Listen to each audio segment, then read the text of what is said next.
Maps I find fascinating. This is the farthest place on Earth from any ocean. Whoa, so that's right near the border of China and Kazakhstan, I think. Let's have a look at it on Google Maps. Right, so it was like this area here. Well, out of curiosity, oh, never mind. Google Street View, not a thing in China. Forgot about that. I reckon what I can do, though, is if you right-click, you might not know this, you can go to measure distance. And then we can see how far it is from the Bay of Bengal down here. 2,658 kilometers. Yeah, that's far. What about going up to Russia, then? About 2,600 again. Very interesting. Territories where legally married gay couples can legally buy rifles to protect their legally owned marijuana plants. That is so oddly specific.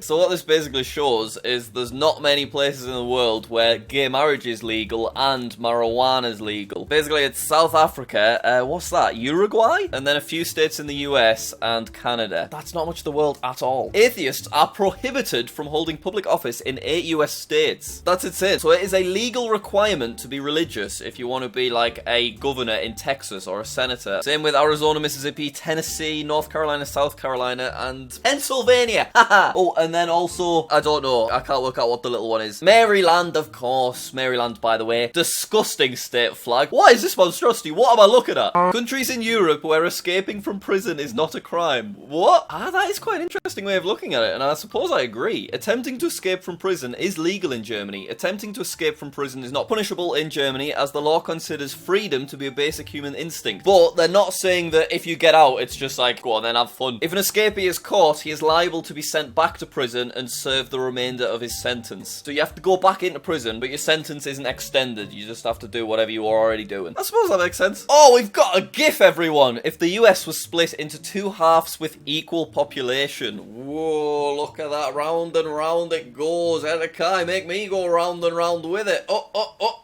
Hey.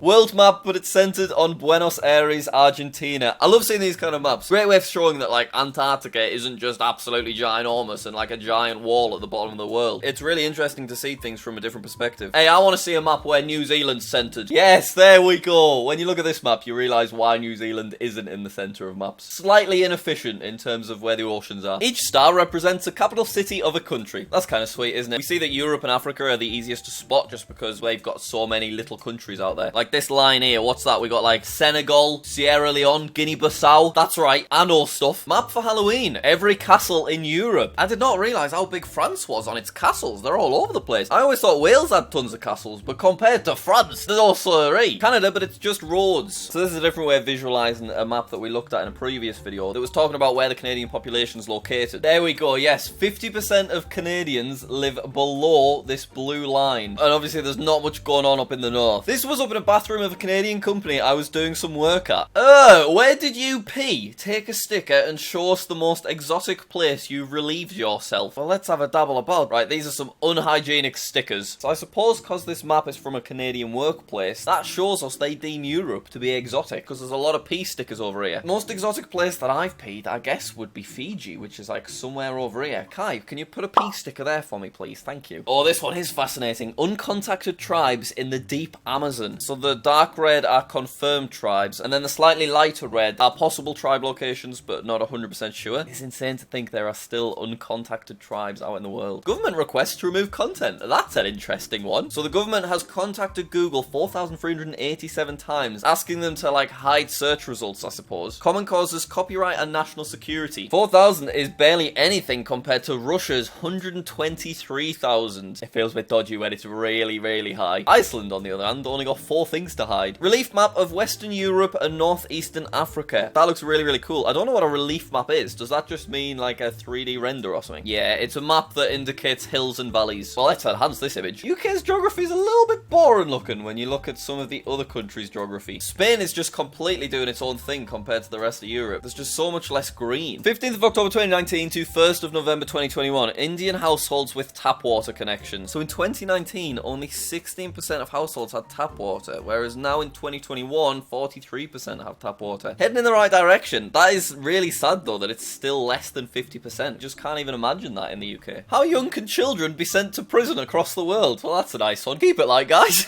So in like the Middle East and a bunch of places in Africa, you can be 7 years old in prison, right? Brilliant. Apparently the UK, what's that, 12? I mean, there are obviously different kinds of prison. There'll be like young offenders prisons and stuff, but still kind of scary. World map by was amazing. Other than Greenland ruining it completely in the middle. Nice one, Greenland. I always find these maps a load of absolute rubbish. Let the games begin. How do you call red light, green light in different European countries? So apparently in the UK, we call it peep behind the curtain, but we bloody don't. We call it red light, green light. Peep behind the curtain. Nah. What was the other one? What time is it, Mr. Wolf? Isn't that the same thing? No, that's not the same thing. It's a similar thing. That's the only thing I can remember of nursery was playing What Time Is It, Mr. Wolf. I was also really scared of the big bad wolf at the time, so it was not a good time for me. A new country of the name Bougainville will appear on our world maps by 2027. What is this? Is that Papua New Guinea there? I need more info. Interesting. So they had a referendum with 85% voter turnout and 97% of people voted for having its own independence over Papua New Guinea. But why do they have to wait till 2027? Because that's ages away. Olympus Mons compared to France. Right, Olympus Mons is biggest volcano on Mars. I think largest volcano in our solar system. So that's the volcano, and then the yellow bit's France. So that is quite large. I want to see it from the side. Oh my god, that's large. Oh. Train prices across Europe. Right, obviously the UK is way higher than everyone else. Trains are so expensive in the UK. A peculiar world map from 1581. That is epic. So they've just drawn it in kind of the direction that stuff is, I suppose. That's so interesting. I like how England gets its own little island up here. Classic England. Countries in Asia that recognise same-sex marriage on a national level. So nowhere in Asia other than Taiwan. That is so sad. That is mad. Come on, guys. Come on. One more positive one to end on. Road to gay marriage in the US from 2000 to 2015. So you can see that very slow progress, much slower than it should have been. Over the course of many years, there's a big positive change, and everyone is very slowly working their way to just gay marriage being completely legal, as of course it should be. We're up to 2009. Come on, here we go. This is at the turning point. 2013, getting up to 2015, and